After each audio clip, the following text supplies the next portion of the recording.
Hey, welcome to Viking Preparedness. I am Pastor Joe Fox.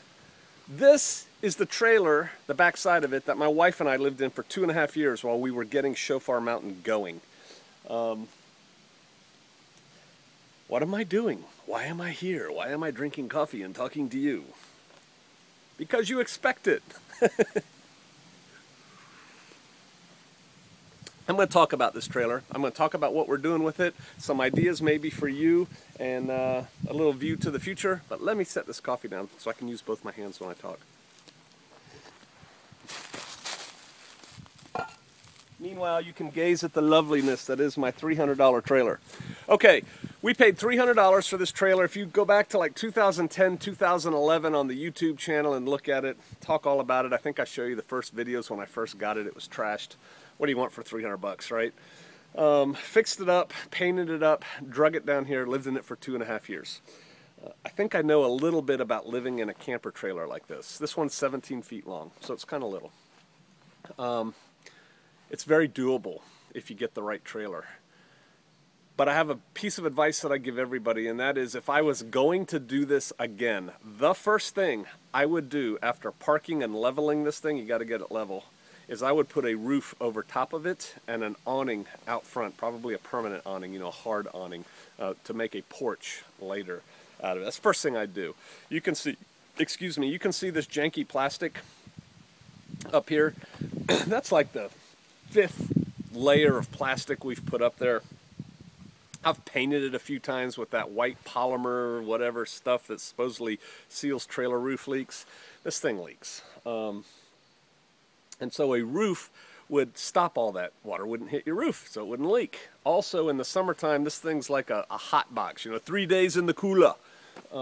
It gets really hot, but if you had a roof over top of it so that it was shaded on the top and air could flow, it would keep it a lot cooler inside.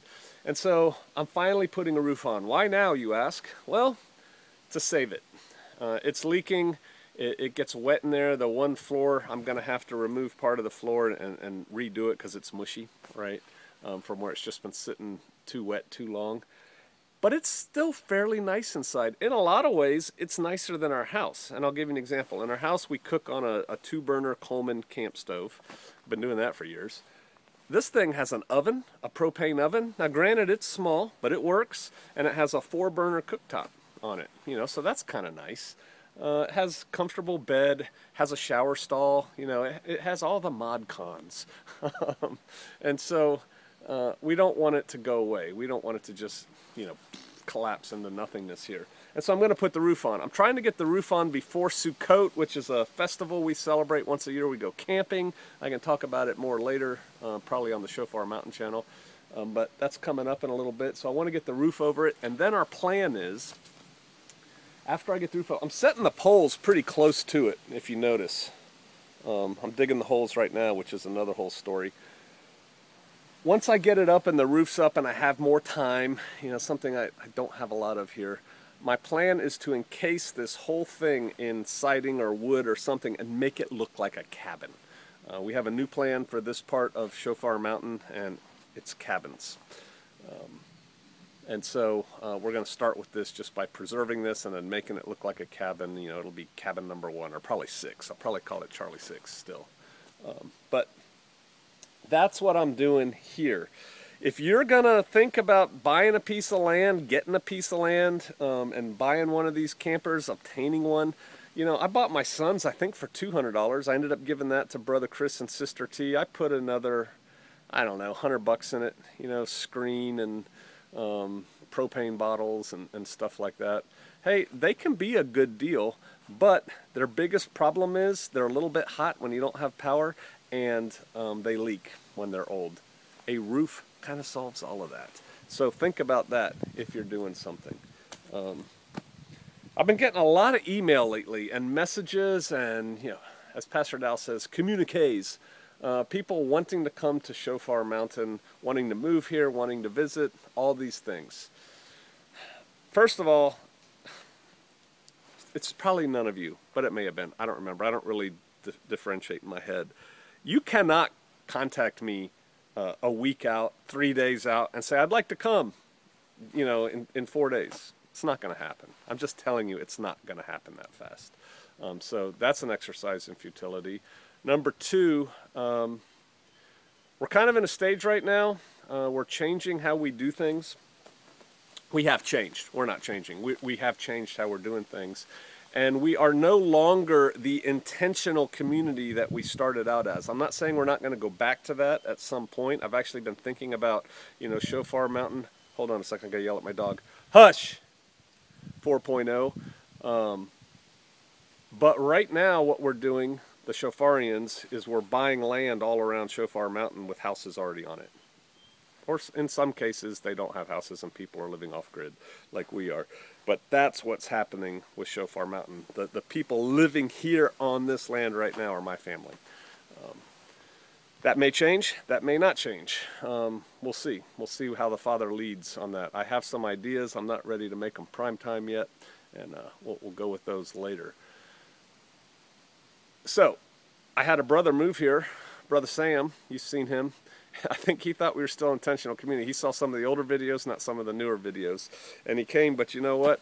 I could throw 3 rocks from where I am right now probably and hit his house. Throw the rock, run to the rock, pick it up, throw it again, run to it, pick it up, maybe 3 or 4. And so he ended up really close, which is cool. And so it can still happen. You, what are you doing? Because I know why I'm getting the communiques. And again, if it's not you, it's somebody you know, it's somebody you can counsel or something like that. People feel it, right? I've been saying forever, come out of her, my people. And so people are like, all right, I gotta go.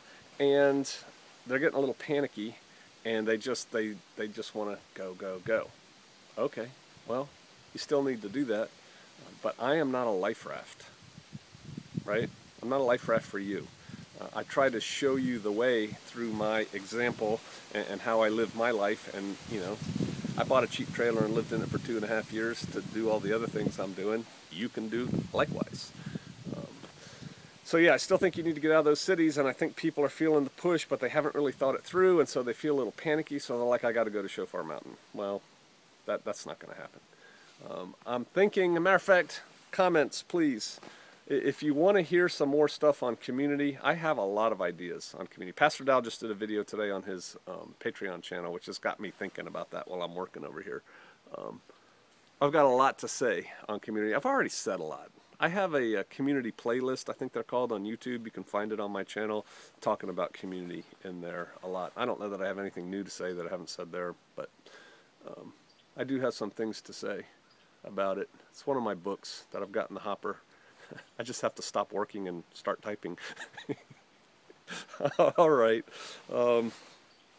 Consider a camper. If you get one, put the roof on right away. Just do that first. That was really the purpose of this video. The rest was just kind of segueing and me talking.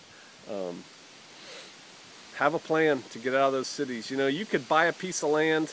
You could get with a bunch of buddies and buy it if you can't afford it yourself. You could all grab some of these. These are so cheap. Like I said, $200-300 for $800, you'd get one 4 times better, right? You could all drag them onto that property now, level them, oh, that's the other thing with the roof, rainwater catchment, so you have rainwater, right? So you have water. You could set up a little emergency bug out spot that quick. Things to think about. Tommy on Off-Grid Homestead has some stuff too with little cabins and water catching and stuff on a little piece of land. Something you might want to think about. All right. I got to get to work. The calendar is getting shorter. And yes, I still have a surprise coming up. I'll probably announce it, what's today, Tuesday? I'll probably announce it tomorrow, maybe. So stay tuned. It's not that great of a surprise. You don't have to lose sleep over it. Okay. Hey, y'all have a good day. Work hard. Winter is coming. I'll see you out there.